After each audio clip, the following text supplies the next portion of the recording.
ठीक, बस इंतजार है अब आने वाले साल का। आप लोग यहाँ होंगे, नए बच्चे वहाँ होंगे, बस यही सबको बुलाओ, बच्चों को बुलाओ, ये बच्चों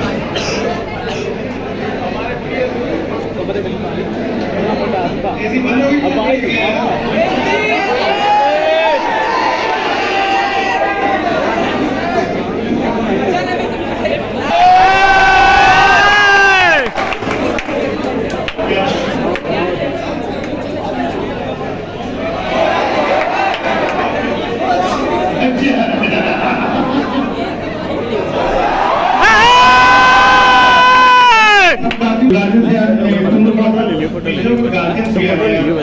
बैठा लेंगे, ठीक है? एक ग्रुप पीछे, अरे तो फोटो ले लो बच्चों, एक ग्रुप पीछे हो जाओ, बस एक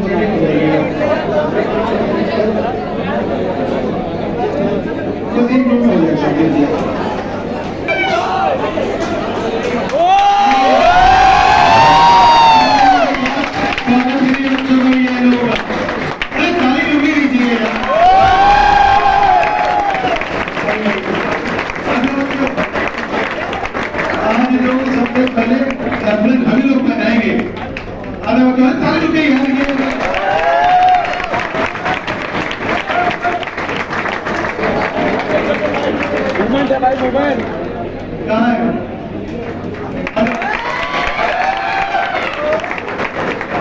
आप यूट्यूब पे देखना, यही सब बच्चे आपको टेस्ट सीरीज पढ़ने में भी दिखाई पड़ेगी।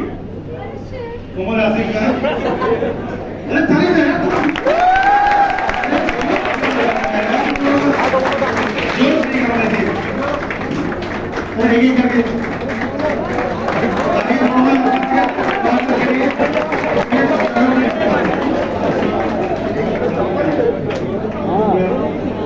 ये गलती है कई बच्चों का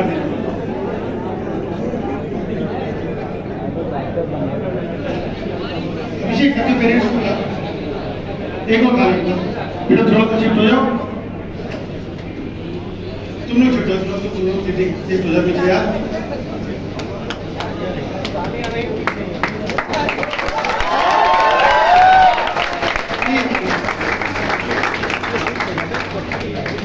अरे ताली क्या यार,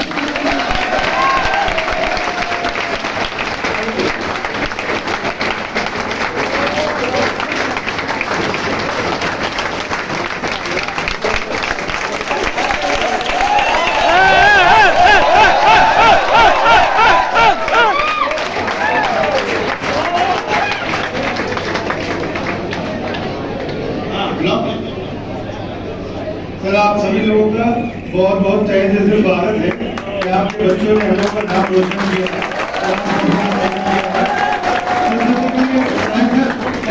सेरेमनी शुरू करते हैं। कैप्टन कहाँ भी लाइए, बड़े भाई पीछे बच्चों को दिखाई नहीं पड़ रहा है, और बैठ जाओ यार, उन लोगों को दिखाई नहीं पड़ रहा है।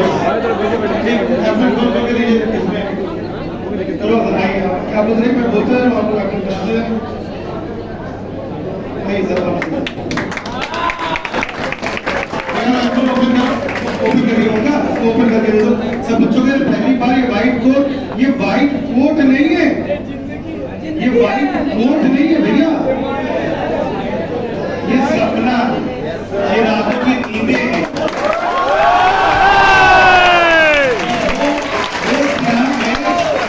इसके लिए आप लोग कुछ भी कर सकते हैं इस कोट के लिए। इस समय ये जुनून होता है बच्चों के अंदर, this is not only quote, बहुत बड़ी चीज है सर, समझ रहे हैं आप? इसके लिए ही बैठे हुए यहाँ पर, न जाने लोग कितना इंतजार, कितनी तैयारी, क्या क्या चीजें कुर्बान करते हैं। यहाँ पे आए, अपने घर वालों को छोड़ के आए, सारा फैमिली रिलेशन खत्म करके आए, न किसी शादी में जाते हैं, ना ब्याह में जाते हैं, दोस्तों से दूरी बना ली है, सिर्फ किसके लिए? इसके लिए।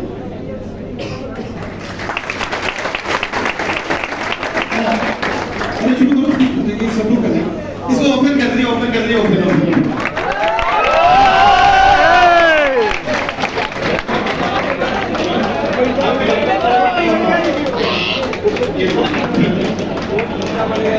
कोई सेटल तो लाइव है।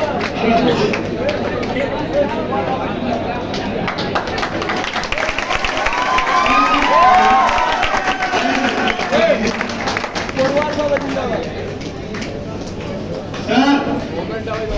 सपना उजागर देख लीजिए, अगली बार आप लोगों को यहाँ पहना आगे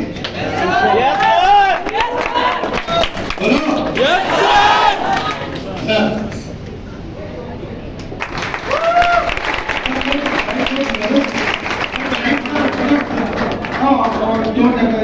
योगेश सर आगे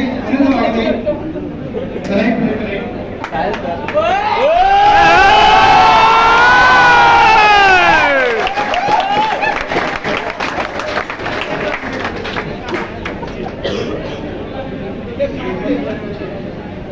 चाबी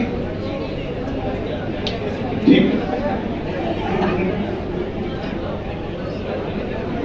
ये साहिल सर का नतीजा है मोहम्मद जान।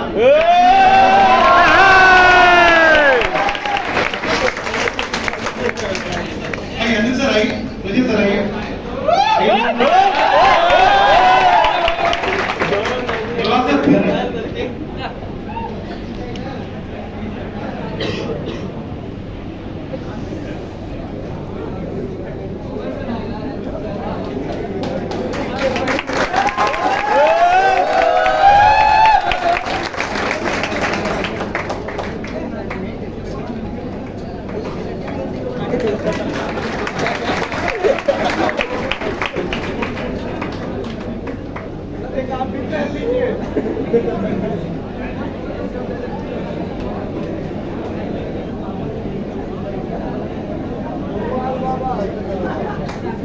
जारी बिठा यार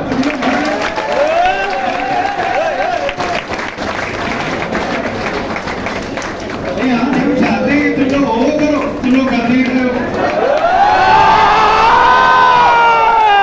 हम लोग चाहते नहीं तुम लोग वो करो, तब तुम लोग करते हो यार।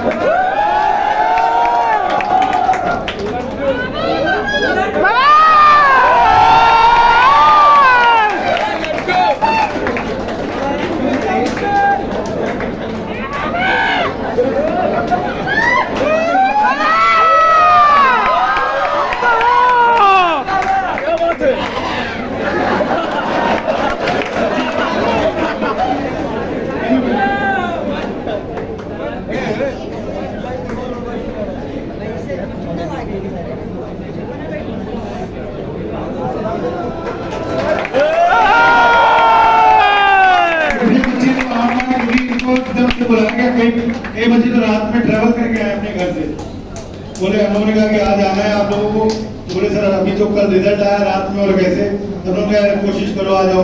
तो बहुत से बच्चे भी आ नहीं पाए, तो इन्होंने कहा कि नहीं अच्छा सर हम लोग आते हैं, लोग चलते हैं। और बहुत थैंक्स बच्चों का।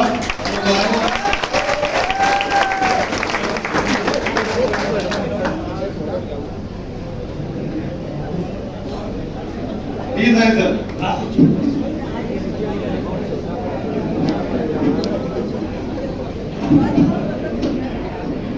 This is quite emotional moment.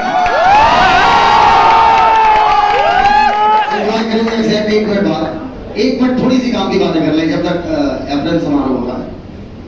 इस चीज को सोचो, ये एक्सैक्टली इनको भी अकेलापन, ये भी लाइफ में फेल हुए हैं, ठीक है। जो अभी व्हाइट एप्रन पहने हैं, सबके मुस्कुराते चेहरे, सबके गार्जियन प्राउड फील कर रहे हैं।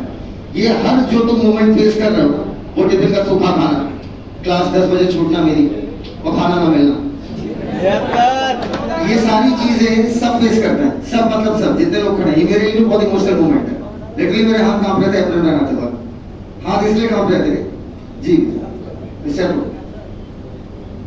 तो आप लोग इस चीज को समझिएगा, जो आप अभी जिस दौर से गुजर रहे हो ना, हर कोई गुजरता है।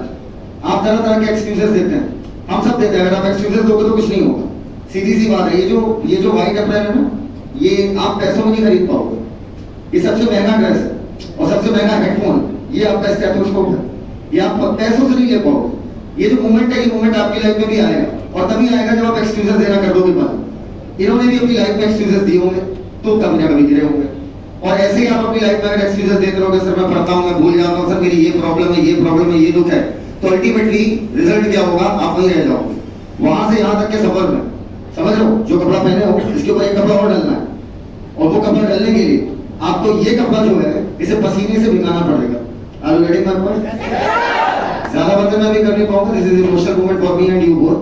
इतनी लंबी इंग्लिश रट के आया था.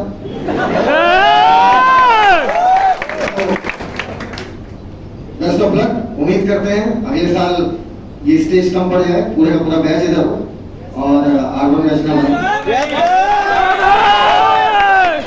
ठीक है, चलो, थैंक यू. ताली बजेंगे.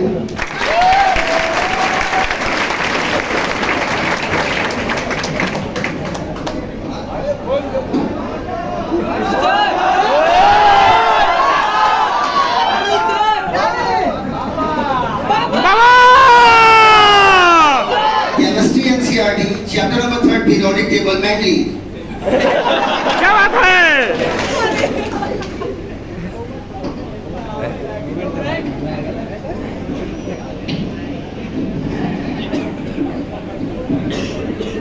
बच्चों बस एक बात ध्यान रखना, लाइफ में जब आप इधर होगे और आपके माता पिता जैसे इधर बैठे इधर होगे तो आपकी लाइफ का सबसे खतरनाक मोमेंट होगा.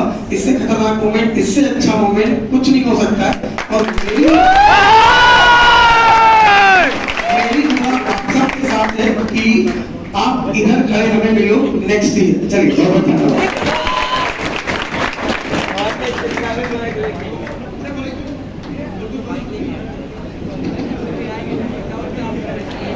बच्चों एक चीज और, जब ये कोट पहनते हो ना, लोग कैंसर को भगवान बोलते हैं, तो आप इंसान से भगवान बन रहे हो. भगवान बनने के लिए बेटा बहुत संघर्ष करना पड़ेगा. तो इस संघर्ष के लिए तैयार हो. और मैं भी सब लोग अगले साल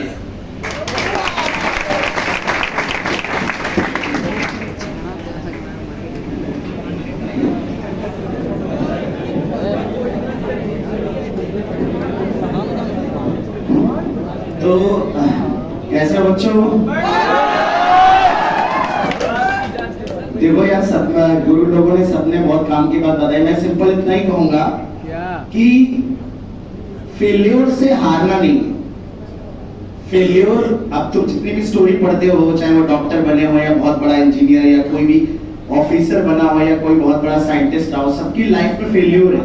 और फेल्योर जितनी ज्यादा होती है ना, जिस इंसान को जितनी ज्यादा फेल्योर फेस करनी पड़ती है, मैंने देखा उसकी सफलता उतनी तगड़ी होती है. तो बहुत से बच्चे हमने देखा कि जल्दी गिव अप करते हैं. गिव अप नहीं करना, ठीक है ना? गिव अप बिल्कुल नहीं करना. क्योंकि जो तुम देख रहे हो, इन्होंने अपनी लाइफ में, सर ने कहा, साहिल सर ने कहा कि ये भी फेल हुए अपनी लाइफ में. ऐसा नहीं कि सबको पहली बार में सफलता मिल गई. तो मैं बस यही कहूंगा यहाँ पे बैठे सभी लोगों को, किसी भी सब्जेक्ट में कोई भी डर लग रहा हो, आप फेल्योर आप फेस कर रहे हैं, आपके मार्क्स कम आ रहे हैं, आपको ये जो मोमेंट है इसको भर लो अपनी आंखों में और इसको मोटिवेशन की तरह लो कि इस चीज को पाने के लिए अगर मुझे 5 बार या 2 बार मेरे मार्क्स नहीं आ रहे, मुझे स्ट्रगल करना पड़ रहा है, मुझे बहुत लड़ना पड़ रहा है, मुझे फेल्योर फेस करनी पड़े, मैं करूंगा, लेकिन जीत के दिखाऊंगा. अल्टीमेटली मैटर करती है जीत, और मुझे विश्वास है कि तुम सब जीतोगे.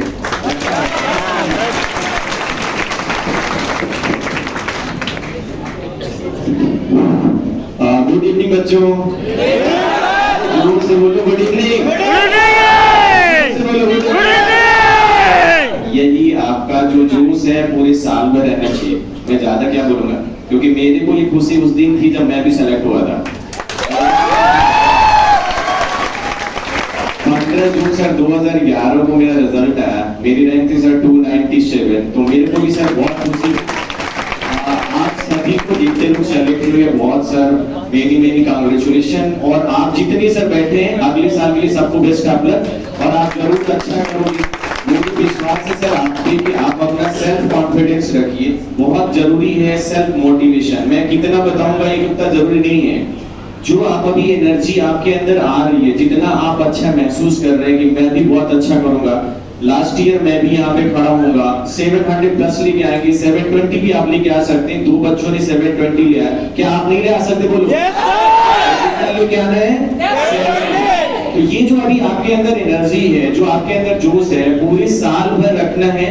अगर ये बस आप धीरे धीरे सर, बस छोटी सी बात मैं आपको बताऊंगा, क्योंकि मेरा खुद का अपना as a personal experience, as a student और एज ए टीचिंग एक्सपीरियंस, केवल आपको पढ़ना है और बढ़ना है। क्या करना बोलो? पढ़ना है। अगली बार यहाँ पे आना नहीं आना है? आना है। कसम रहो आज ही यहाँ आके दिखाएंगे।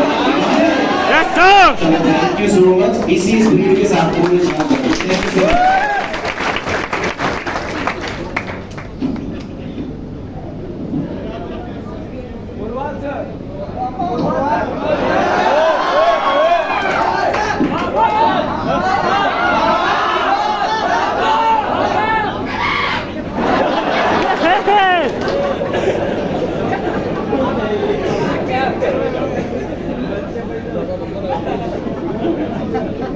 हेलो,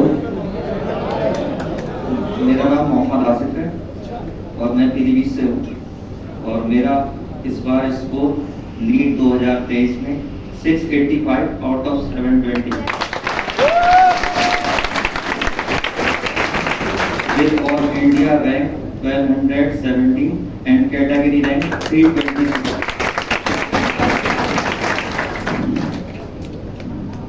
सब क्वेश्चन पूछे तो बताओ तुम ऐसे क्या बोलूं? डाउट जो हो बताइए। हाँ।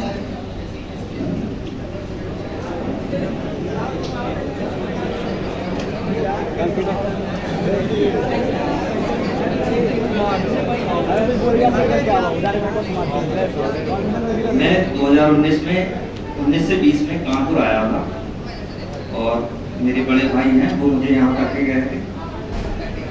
फिर उसके बाद मैंने यहाँ से पढ़ाई स्टार्ट की थी तो मेरा 20 में स्कोर आया था 602। पर उस साल कट ऑफ काफ़ी इंक्रीज हो गई थी 25-30 नंबर, तो मुझे कॉलेज नहीं मिल पाया था। 605 में कॉलेज अलॉट हुआ था उस साल, तो काफ़ी मैं परेशान हुआ था। 2-3 महीने लगातार मैं काउंसलिंग प्रोसेस में इन्वॉल्व हुआ। उसके बाद बहुत कम टाइम था 2022 के लिए। काउंसलिंग प्रोसेस के बाद भी मैं 1-2 महीना बहुत डिप्रेशन में रहा कि मुझे कॉलेज क्यों नहीं मिला इतने मार्क्स पर भी। फिर उसके बाद कैसे भी खुद को मोटिवेट किया और सब लोग, गोरवाल सर, साहिल सर, मुझे गाइड किया कि आपका सिलेक्शन तो पक्का है, आपको डिमोटिवेट नहीं होना है। फिर उसके बाद मैंने प्रिपरेशन स्टार्ट की 2021 के लिए। उसमें मेरे लिए 2 महीने थे, तो लास्ट के 2 महीने फिर से मैंने 21 के लिए पढ़ा था और ज्यादा मेहनत हो नहीं पाई थी मुझसे जितनी 19 से 20 में हुई थी। फिर भी मेरा स्कोर 2021 नीट में 586 था। 602 से 586 मेरे नंबर डिक्रीमेंट हुए थे, उससे काफी डिमोटिवेट हुआ था। 2 महीना डिप्रेशन में रहा था, 2 महीने लगातार रोया था और किसी से बात नहीं किया था। फोन नंबर था वो तोड़ दिया था सिर्फ मैंने। उसके बाद फिर मैं 1 महीने बाद नॉर्मल हुआ। उसके 2 महीने के डिप्रेशन के बाद और सर से बात की थी, गोरवाल सर से, तो उन्होंने मुझे फिर से समझाया था कि ऐसा नहीं है, कभी कभी हो जाता है ऊपर नीचे। इन बातों से घबराना नहीं है। लोग कहेंगे कि नंबर डिक्रीमेंट हुए हैं, अब तुम्हारे बस की बात नहीं है, छोड़ो इसे और BMS BHMS कुछ कर लो बस। इस बात से मैं काफी डिमोटिवेट हुआ। पर सर ने यह कहा कि जिस लिए बने हो MBBS करना है तुम्हें, MBBS ही मिलेगा, बस आपको सब्र रखना है। कुछ लोगों का स्मूथली निकल जाता है, कुछ की परेशानियां आती हैं, तो उससे घबराना नहीं है आपको। तो इन बातों से फिर से मैंने जो है खुद को संभाला और पापा ने भी जो है कहा कि कोई नहीं, हम तेरे साथ खड़े हुए हैं, कोई भी कुछ कहे तुझे पीछे नहीं हटना है। जब तक तेरा मन है, जब तक सिलेक्शन नहीं हो रहा, जब तक तेरा मन है, हम तुझे पढ़ाते रहेंगे, कोई भी आके कुछ भी कहे। और यही सर का कहना था, साहिल सर, गोरवाल सर का। इसलिए फिर मैंने 21 से 22 के लिए प्रिपरेशन की। मैं आ गया था नवंबर में 2022 के लिए कानपुर में। फिर मैं यहाँ आया तो मुझे बहुत सारी प्रॉब्लम हुई, रूम से रिलेटेड प्रॉब्लम हुई मुझे। उसमें मुझे रूम में मैं 1-2 महीने रहा, उससे प्रॉब्लम हुई मुझे। मेरे नाम से बहुत दिक्कत हुई यहाँ पे, मुझे रूम से निकाला गया 2-3 बार, मेरा रूम चेंज हुआ। फिर लास्ट में मतलब स्टार्टिंग में मैं नवंबर से आया था, तो 2-3 महीने पढ़ाई मेरी बहुत अच्छी हुई थी सर के अंडर में रह के, गुरपाल सर। उसके बाद मुझे एग्जाम से 2 महीने पहले मेरी जो मैं पीजी में रहता था लेके, उसमें मुझे आंटी ने निकाल दिया कि जो है आपको नहीं रखेंगे बिना रीजन के। मैंने कुछ किया भी नहीं था। उसके बाद मुझे रूम भी नहीं मिला, फिर बहुत मुश्किल से रूम मिला मुझे। एक ऐसी जगह रूम मिला यहीं पे काकादेव में है, उसने मुझे बहुत टॉर्चर किया, बहुत परेशान करता था। तो फिर उससे परेशान होकर मैंने लाइब्रेरी ज्वाइन कर ली थी। फिर लाइब्रेरी में पढ़ने गया लास्ट का 1.5 महीना, पर सर्कुलेशन बिगड़ गया लास्ट में बहुत ज्यादा। 4-5 महीने बहुत मेहनत की थी, मगर लास्ट में ब्रेक डाउन हो गया सारी चीजों का, इसलिए लास्ट में बहुत डिप्रेशन हो गया था मुझे। मैंने 1 महीना स्लीपिंग पिल्स ली थी और मुझे नींद नहीं आती थी। फिर मैं एग्जाम देने गया 22 में, तो उसका ही इफेक्ट था। तो मेरे मार्क्स बहुत ज्यादा डिक्रीज हो गए, 552 हो गए थे मेरे, 586 से। जब मेरे नंबर 562 हुए थे और मेरे साथ के सारे बच्चे सिलेक्ट हो गए थे, फिर सबने ये बोला कि तेरा सिलेक्शन कभी नहीं होगा, क्योंकि 602 से फिर 586, फिर 586 से 562। उसके बाद मैं घर चला गया, पेपर कानपुर में ही दिया था। एकदम से ही मैं चला गया, पापा आए थे मुझे पेपर दिलाने, मैं 1 सेकंड भी नहीं रुका पेपर देने के बाद, और रास्ते में चेक करता हुआ गया एग्जाम कार में। और जब मैंने देखा मेरे मार्क्स इतने आ रहे हैं, मुझे खुद यकीन नहीं हुआ कि 562 मेरे मार्क्स कैसे आ सकते हैं इतनी मेहनत के बाद भी। उसके बाद मैं 2-3 महीने बहुत ज्यादा डिप्रेशन में रहा, और सब लोगों ने यह कहा छोड़ दे, कुछ नहीं होगा तेरा। और 5 महीने मैं घर पे ही रहा, कुछ नहीं किया मैंने, बहुत डिप्रेशन में रहा। फिर से खुद को संभाला और पापा ने सपोर्ट किया, सर ने समझाया। उसके बाद दिसंबर में मैं आया था 2023 के लिए, और दिसंबर से 1 महीना 15-20 दिन तो मैं घूमा यहाँ पे अच्छे से। और उसके बाद मैं किसी से भी नहीं मिला, सिर्फ टीचर्स के अलावा। उनसे थोड़ी बहुत जो है कांटेक्ट में, मतलब डाउट वगैरह क्लियर करना, या कभी डिमोटिवेट हो तो मोटिवेट करते हुए मुझे समझा दे, बस इतना ही, और कहीं नहीं गया। सिर्फ रूम पे रहता था, लाइब्रेरी भी ज्वाइन नहीं करी, सिर्फ रूम पे मैंने स्टडी करी थी। और 3.5 महीने मैंने इस साल पढ़ा है, और कुछ खास नहीं पढ़ा है। इससे ज्यादा तो मैंने पिछले साल मेहनत की थी। अपनी लाइफ में सबसे ज्यादा मेहनत मैंने 21 से 22 के लिए की थी। 23 में तो सिर्फ 3.5 महीने पढ़ा था, एक रफली पढ़ा था मैं, स्मूथली, ऐसा कोई प्रेशर रख के नहीं पढ़ा था। और ये सोच के पढ़ा था कि लेना तो यही, करना तो यही है, जब तक नहीं होगा तब तक नहीं हारूंगा, कुछ भी हो जाए।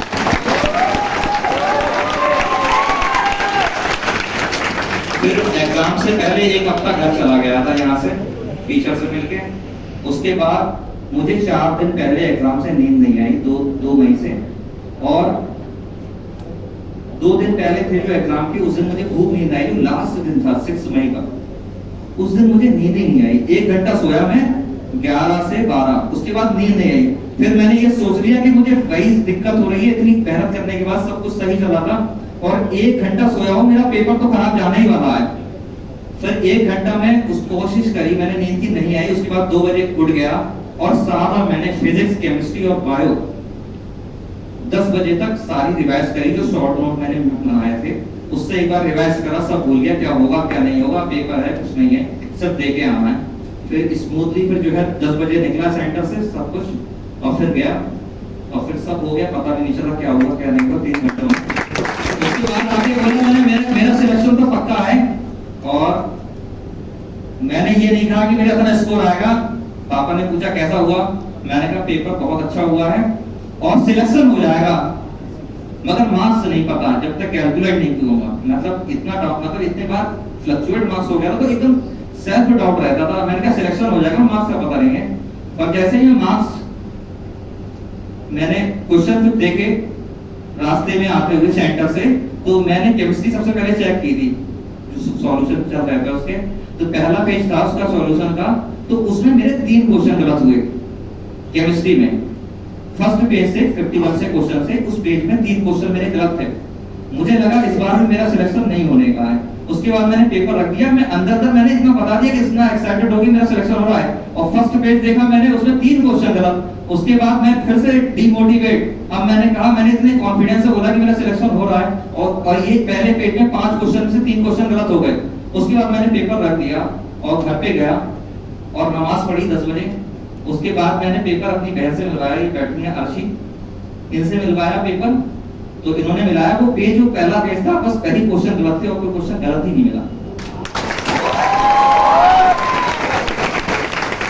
तो मेरा एक्सपेक्टेड स्कोर 695 बन रहा था, तब भी मैं अपने आप से 5 माइनस घटा के 690 बताया था। एक क्वेश्चन में डाउट था उसमें, उसके बाद आंसर की आई तो मार्क्स 2 क्वेश्चन मेरे फेवर में नहीं आए, तो मेरा स्कोर अब जो है 685 आया है। मैं कहना चाहूंगा कि गिरते बहुत हैं और गिर के उठना ही होता है, वही टाइम होता है खुद को समझने का, और वही उसी टाइम लोग ज्यादा पिंच करते हैं, ज्यादा कमेंट करते हैं कि भैया छोड़ो, ये मत करो, तुमसे नहीं होगा, वो गया था उसका भी नहीं हुआ, तुम्हारा भी नहीं होगा। तो बस खुद पे अपने कॉन्फिडेंस रखना है। जब तक तुम्हारा अंदर से कॉन्फिडेंस ना गिरे, तुम्हें ना लगे कि मेरा सिलेक्शन नहीं होगा, अब मुझसे मेहनत नहीं हो पाएगी, उतना क्रॉस नहीं कर पाऊंगा, तब आप छोड़ दो प्रिपरेशन को। मगर अनटिल अनलेस जब तक आपको नहीं फील हो रहा है, ये आपका कॉन्फिडेंस है, चाहे मार्क्स कुछ भी आए, कितने भी ड्रॉप्स हो गए हों, आपको लग रहा है मैं क्लियर कर दूंगा एग्जाम, तो आप तैयारी करते रहें तब तक, किसी भी बात में ना आए।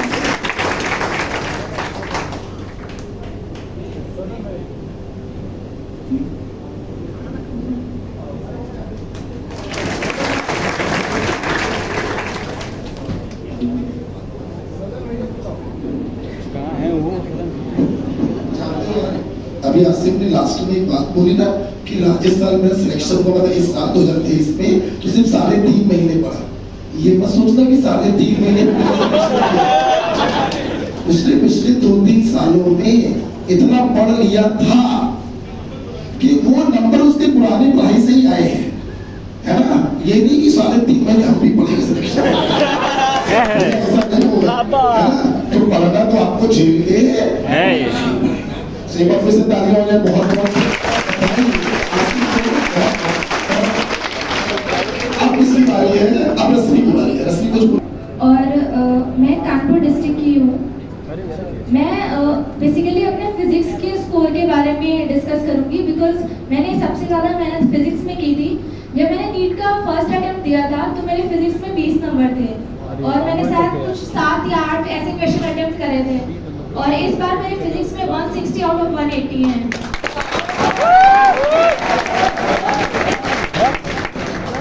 तो ये जो इतना स्कोर मैंने इम्प्रूव करा, तो मैं उसमें मतलब आप लोगों को बताना चाहूँगी कि फिजिक्स में सबसे पहले तो आपको जो आपकी क्लासेस होती हैं उसमें कॉन्सेंट्रेट होकर पढ़ना है। क्लास में मोस्ट ऑफ द बच्चे फिजिक्स क्लास में सो जाते हैं, वो चीज़ बिल्कुल भी नहीं करती है। इसके बाद में रूम में जाके फिजिक्स को आप जो भी पढ़ाया गया है दोबारा से आप नोटबुक में लिखो। और मतलब मेरे ये पेपर के 1 महीने पहले ये हो गया था कि कोई मेरे से पूछ ले कि फिजिक्स की ये लाइन कहाँ पे लिखी है, तो मैं बता सकती हूँ। तो मेरा मोर देन 20 टाइम रिवीजन हो चुका है। और मैं भी हिंदी मीडियम स्टूडेंट थी। मेरे नीट के फर्स्ट अटेम्प्ट में केवल 250 नंबर थे, और अभी मेरा स्कोर 642 है out of 100।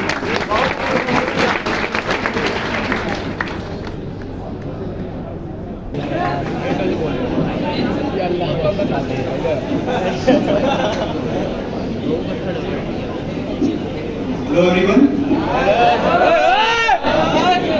Myself Mohammed Zain.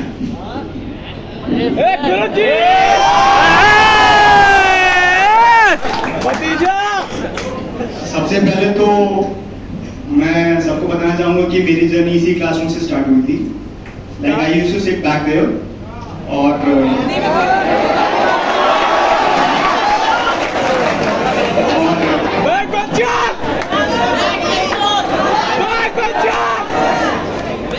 Sahil sir और राज सर, आशीष सर, इन लोगों की टीचिंग क्वालिटी पे और बाकी जो भी टीम है, मैं उस पर तो कुछ कमेंट नहीं करना चाहूंगा, बिकॉज आप लोग यहाँ बैठे इसीलिए हो, बिकॉज आप उनको जानते हो बहुत अच्छे से। और मैं भी अपनी एक ही सब्जेक्ट में बात करना चाहूंगा, दैट इज फिजिक्स। फिजिक्स मेरा काफी वीक सब्जेक्ट था। लाइक 2019 मेरे मार्क्स थे 350, एंड उसके बाद मैंने फिजिक्स पे थोड़ा सा वर्क किया, लेकिन मेरे फिजिक्स में मार्क्स कुछ खास इंक्रीज नहीं हुए थे। तो 2020 में मेरे मार्क्स 545 ही रह गए थे, एंड उसके बाद 2021 में सडनली मेरे मार्क्स ड्रॉप कर गए 513, 530 लाइक मेरे पापा ने कहा तुमने एक साल पढ़ा और तुम्हारे मार्क्स और गिर गए, तो मतलब ये कैसे होगा कि फिर आगे चल के मैं कैसे एक्सपेक्ट करूं कि तुम आगे चल के क्लियर कर लोगे। तो ये सब चीजें काफी मतलब हॉन्ट करती थी कि पापा ऐसे क्वेश्चंस उठा रहे हैं कि कैसे होगा, उन्हें मैं कैसे यकीन दिलाऊं कि नहीं हो जाएगा मेरे से, बिकॉज मेरे पास कुछ भी नहीं था उस टाइम पे। बट ये बंदा जो खड़ा है यहाँ पे,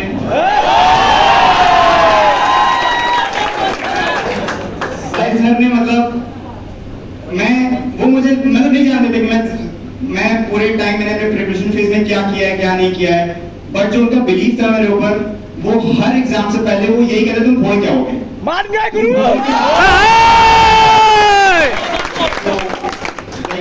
मैं अपना मतलब मैं जितना भी बहुत सीरियस नहीं थे क्या तो मतलब अभी जब एग्जाम हुआ है तो मैंने नहीं कॉल किया, मैं हद नेगेटिविटी से भरा हुआ था, बहुत ज्यादा नेगेटिविटी। मैंने पोरवाल सर से बात की, मैंने आशीष सर से बात की, मैंने साहिल सर से बात की, और इन सब ने मतलब मुझे बस यही कॉन्फिडेंस दिलाया कि तुम कर लोगे, बट मेरे अंदर कॉन्फिडेंस नहीं आया। मतलब मैं पूरी रात मैं नहीं सो पाया, मैं सोया था 3 बजे और मेरी 4 बजे फिर से आँख खुली, मैं नहीं सो पाया, सिर्फ 1 घंटे मैं सो के पेपर देने गया था। और मतलब इन लोगों ने मुझे कॉन्फिडेंस बहुत देने की कोशिश की, पर मुझे नहीं आया, मुझे 1% कॉन्फिडेंस नहीं था। बट पेपर से हाँ गाली भी दी 3 गाली जो देते रहते हैं मतलब मुझे देते रहते हैं। तो पेपर से 2 घंटे पहले आई डोंट नो क्या हुआ, मतलब कैसे हुआ क्या हुआ मुझे नहीं पता, बट एक पॉजिटिविटी आ गई, मतलब पता नहीं मुझे नहीं पता कहां से आ गई, शायद मैंने पढ़ाई की थी नहीं की थी, बट वो पॉजिटिविटी आ गई, और वो पॉजिटिविटी मेरे पूरे पेपर में कैरी हुई। मतलब मैंने पेन उठाया, मैंने पेपर का सील ब्रेक किया, और मैंने जब पेपर करना स्टार्ट किया तो मेरी पेन कहीं भी रुकी नहीं हुई, मतलब कहीं भी नहीं रुकी। फिजिक्स में बहुत वीक था, एंड मेरे फिजिक्स में इस बार स्कोर है 166 और 2% सिली मिस्टेक्स। एक क्वेश्चन मैंने छोड़ दिया, वो पता नहीं मैंने क्यों छोड़ दिया, छोड़ना नहीं चाहिए था, और दैट्स ऑल। 660 आ रहे हैं मेरे इस बार, and I owe everything to these sirs.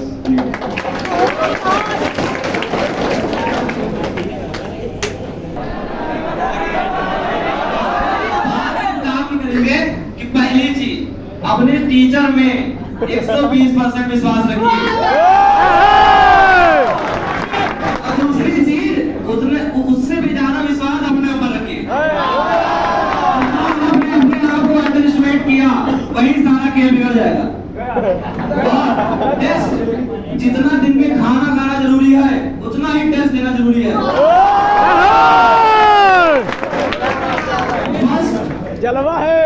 First attempt में मेरे 537 मार्क्स आए थे, और उस साल मुझसे सिर्फ इतनी गलती हुई थी कि मैंने लास्ट में टेस्ट देना छोड़ दिया था। और इस साल जहां जहां टेस्ट कोचिंग लिखना हुआ सिर्फ IIT में केमिस्ट्री का टेस्ट हो, ये लास्ट में मॉडल टेस्ट हो, हम लोग का जो मेन टेस्ट था सारे टेस्ट दीजिए, और जितने नंबर लगभग टेस्ट में आएंगे उसी में प्लस माइनस 20 बस आते हैं। मेरे लगभग एवरेज यहाँ के टेस्ट में 650, 660, 685 तक गए, बस उतने मार्क्स आएंगे। और ज्यादा कुछ सोचिए नहीं, सोच के आप और अपने लिए टफ कर देंगे, क्योंकि पहले ज्यादा कुछ पता नहीं है, सर के एक्सपीरियंस का इस्तेमाल करिए, बहुत एक्सपीरियंस है। अगर आप सर के एक्सपीरियंस का इस्तेमाल नहीं कर पाएंगे तो आप अपनी फिजिक्स को नहीं पा रहे। अब क्लास में कंसंट्रेशन ऐसा रखिए कि सर अगर आधे घंटे रिवाइज करने का है तो आप 15 मिनट में उतना रिवाइज करिए, आधे घंटे में 2 बार रिवाइज करिए। लेकिन डेली का डेली रखिए, बैकलॉग जमा हुआ आपको टेंशन होना शुरू होगा। डेली का डेली कवर करिए, शुरुआत चाहे धीमी करिए, लेकिन अंत में जाके जितनी जान है पूरी जान लगा दीजिए, क्योंकि अगले साल आपका पेपर जब भी होगा 5-20 के बाद आपके हाथ में कुछ नहीं रहा है।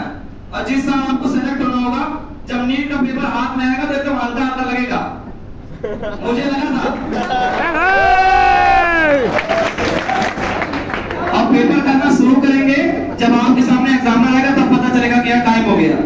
तो इसीलिए टीचर में विश्वास रखिए, कोच में विश्वास करिए। अब 8-10 महीने इसका कोई रिपोर्ट कार्ड नहीं बनना है कि आपके घर में कितनी शादी हुई, कितने में आप गए, कितना बर्थडे हुआ, इसका कोई रिपोर्ट, कोई स्कोर कार्ड नहीं आएगा। रैंक सिर्फ बनेगी आपके नीट के स्कोर से। इस पे ध्यान रखिए और एक साल बिल्कुल तपस्वी होके तैयारी कर लीजिए, फिर उसके बाद आपको समाज में, घर में, सब जगह बहुत सम्मान और इज्जत मिलेगी। 1 महीने में ठीक है सर।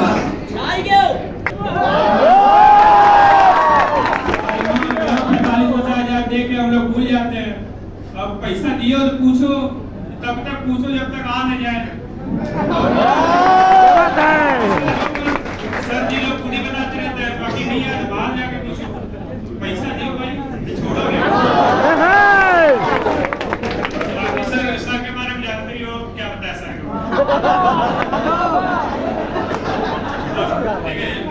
केमिस्ट्री में बताया तो केमिस्ट्री में जो सर इस साल भी चालू ही करेंगे, लास्ट ईयर चलाए थे, उसके लास्ट ईयर भी चलाए थे, एनसीईआरटी टेस्ट सीरीज चलाते हैं। उसमें क्या मिल जाता है कि एनसीईआरटी पढ़ने का मौका मिल जाता है लाइन से, और वही मदद किया इस बार भी हम लोग को। उसकी वजह से थोड़ा क्वेश्चन ज्यादा सही हो गया। और बायो में तो साइंस को जाते हैं, सुबह हमारा क्या होता जिस दिन पेपर था नीट का, उस दिन थोड़ा प्रॉब्लम हो गया था सुबह के समय, लेकिन साइंस ने रात के 3-4 बजे तक क्लास ली थी मैराथन वाली, महामैराथन वाली, लेकिन फिर भी सुबह 7 बजे हमें फोन किए थे मोटिवेट करने के लिए। जानते थे हो गया डिमोटिवेट, लेकिन उन्होंने फोन किया था, वो बहुत ज्यादा हेल्पफुल हो गया। उसके बाद जो कॉन्फिडेंस आया, सीधा पेपर गए थे।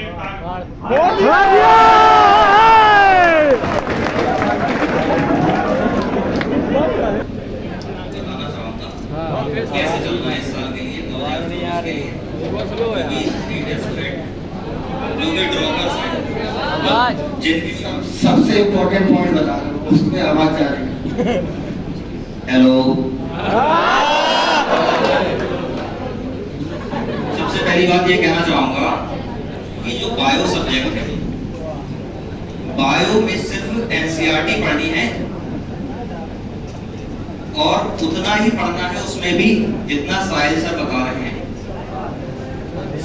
साहिल सर जो हाईलाइट कराते हैं और जो भी इंपॉर्टेंट पॉइंट बताते हैं उनको ही बार-बार रीड करना है। वैसे तो एनसीईआरटी पूरी ही करनी है, मगर रिवीजन में उन पॉइंट्स को देखने हैं जो सर रिवीजन में पॉइंट्स हाईलाइट कराते हैं। जलवा है गुरुजी का। और एनसीईआरटी के अलावा कुछ भी नहीं छूना है।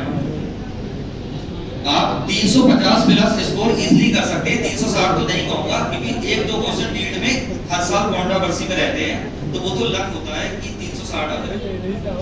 तो 350 इजीली स्कोर कर पाएंगे अगर आप एनसीईआरटी को डेली पढ़ें, सुबह शाम दोपहर। जैसे कोई बीमार हो जाता है तो दवा जब लेते हैं, डॉक्टर बताता है कि सुबह लेना है, दोपहर लेना है, शाम में लेना है। तो तीनों सब्जेक्ट में सबसे ऊपर बायो को रखना है। बायो को सबसे ज्यादा टाइम देना है क्योंकि सबसे ज्यादा स्कोरिंग सब्जेक्ट है, और उतना ही टाइम देना है जितना साहिल सर दे रहे हैं। उसके बाद 1-1.5 घंटा रिवीजन करना है। क्लास में जितना पढ़ाया जा रहा है बस उसी को जो है बार-बार रिवाइज करना है, और सर की रिवीजन क्लास भी अटेंड करनी है। इससे आपको ये भी पता चल जाएगा कि उस टॉपिक में एक बार तो सारा पढ़ लिया था, अब बाद में कौन कौन सा ज्यादा इंपॉर्टेंट है, जिससे बार-बार आप रिवाइज कर सकते हैं। इससे मैक्सिमम क्वेश्चन नीट में आते हैं। तो इसलिए बायो के लिए तो सिर्फ आप सुबह शाम दोपहर 3 बार डेली उसके लिए 1-1 घंटा पढ़ें। 1 घंटा सुबह पढ़ें, दोपहर में पढ़ें और शाम में पढ़ें। बायो में यही करना है, क्लासेस मिस नहीं करनी है, सारे टॉपिक जो है साहिल सर से कवर करने हैं। और हो सके तो अगर आपको बहुत अच्छा समझ में आ गया है तो आप रूम पर ही रिवाइज करें, और अगर थोड़ा सेल्फ डाउट रहता है कि हमें नहीं आया है, कुछ डाउट्स वगैरह हैं या हम सही तरीके से रिवाइज नहीं कर पा रहे हैं, तो सर की क्लास रिवीजन कर लें, बेस्ट रहेगा। और केमिस्ट्री के लिए मैं कहना चाहूंगा, केमिस्ट्री के लिए 40 प्लस क्वेश्चन आप नोट से मिल जाएंगे आपको बोरवाल सर के।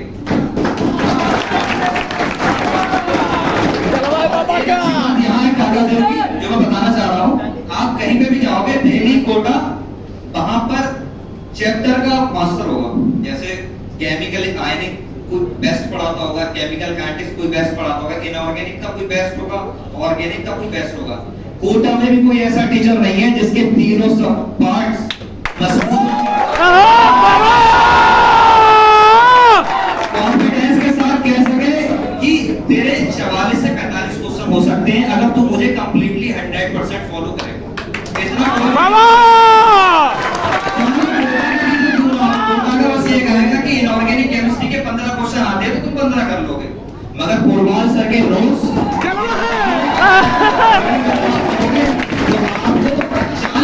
45 नहीं बोलूंगा, 5 क्वेश्चन आपके ऊपर है, 40 प्लस क्वेश्चन इजीली आप कर सकते हैं। जलवा सरकार एनसीईआरटी पढ़ने की आपको जरूरत नहीं है।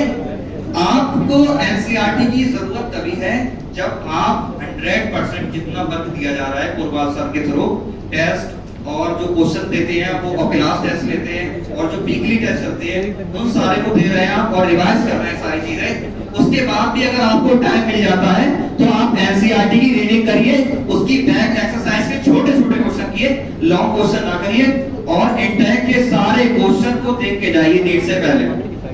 इंटेस्ट का एक एक क्वेश्चन सॉल्व कर लेना चाहिए आपको, चाहे वो अनसॉल्व हो या एनसीईआरटी में सॉल्व हो, चाहे भले से एक बार रीडिंग मार देना चाहिए क्योंकि एआर क्वेश्चन जो आ रहे हैं और स्टेटमेंट क्वेश्चन आ रहे हैं, मैक्सिमम क्वेश्चन जो आए थे एआर और स्टेटमेंट के मेरे फ्रेम क्वेश्चन थे क्योंकि मैंने एनसीईआरटी इस तरीके से पढ़ी है। इस बार एआर क्वेश्चन भी मैंने खुद से डेवलप किए थे और स्टेटमेंट भी बनाता था कि इस लाइन से कैसा स्टेटमेंट बन सकता है या और मैं डिस्कस भी करता था एक दो बच्चों से, जैसे शदान है एक दोस्त है मेरा, इससे भी हमारी डिस्कस होता था, डिस्कशन और भी बच्चे हैं यहाँ पे, तो हम लोग जो है डिस्कस करते थे काफी और क्वेश्चन भी फ्रेम में जब भी आप एनसीईआरटी का पैरा पढ़े उसके बाद मतलब सर का सारा कुछ करने के बाद जब भी एनसीईआरटी का पढ़े तो एनसीईआरटी की सारी लाइनें इंपॉर्टेंट नहीं है, आप हर पैराग्राफ से 2-3 क्वेश्चन अपने माइंड से फ्रेम करिए और उस लाइन को हाईलाइट कर दीजिए कि जिससे ऐसा क्वेश्चन बन सकता है, जिससे आपको लास्ट टाइम में जब 1.5-2 महीना बचता है उस टाइम समझ में नहीं आता है कि नोट्स पढ़े,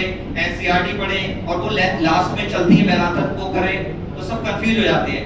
इसलिए आप अपने डिटेल नोट्स पढ़िए, आप अपने डिटेल नोट्स पढ़िए, एक बार उसको रिवाइज करिए।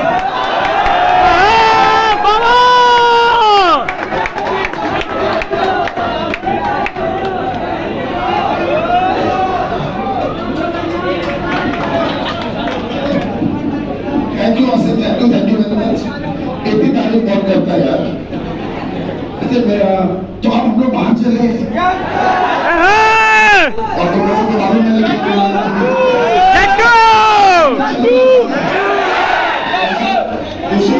देखो मैं तुम्हें एक छोटी सी बात बोलूं, बहुत छोटी सी बात, जल्दी और 364 दिन 364 डेज आप लोगों के लिए होते हैं और सिर्फ एक दिन हम लोगों के लिए होता है, तो आई थिंक आप लोगों को हमारा साथ देना चाहिए। लेकिन बाहर पर एक बात पूछे, सिर्फ एक बात कि बाहर जब आप चले रिक्वेस्ट भी मान सकते हो और ऑर्डर भी कह सकते हो, एक ही आवाज आनी चाहिए, आई एंड एक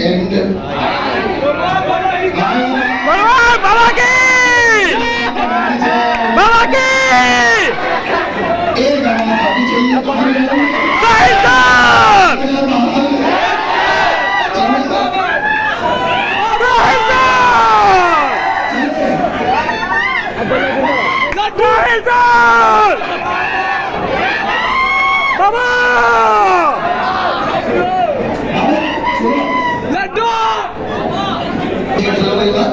हम ये कह रहे हैं पहले से भी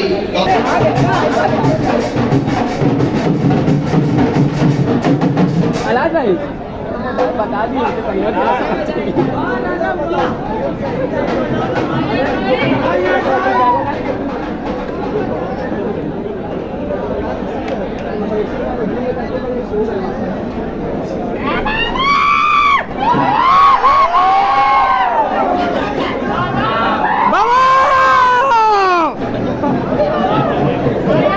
₹2 की पेप्सी, ₹2 की पेप्सी।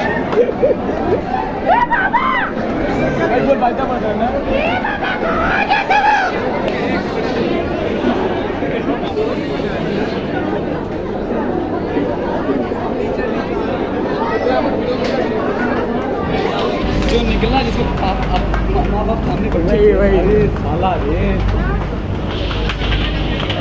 माँ कसम क्या मुझे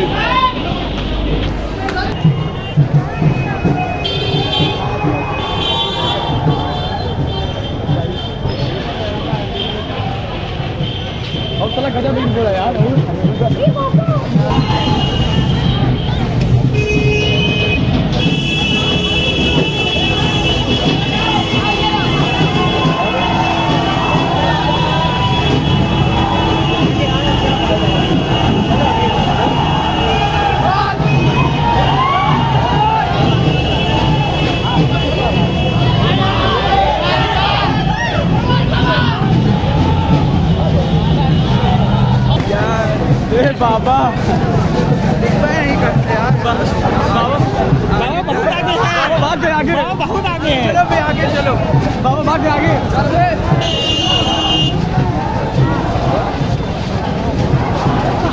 इधर चल, इधर साइड से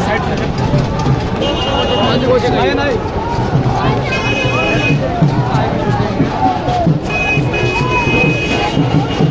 लोग नारे लगवाए जाए जिंदाबाद में।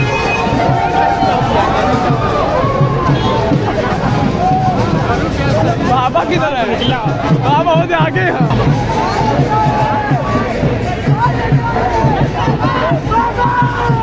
बाबा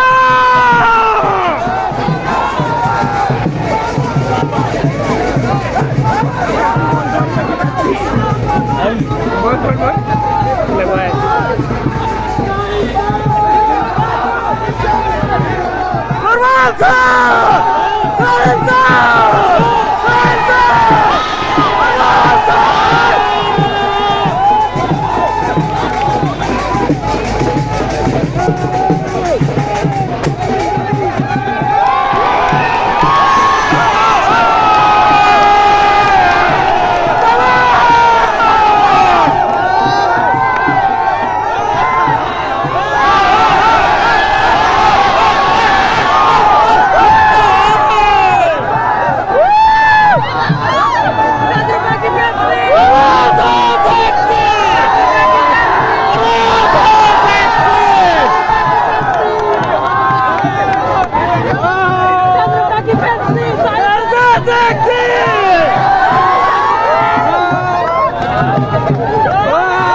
अफ्रीका जंगल से आए साले।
Hey!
टैक्सी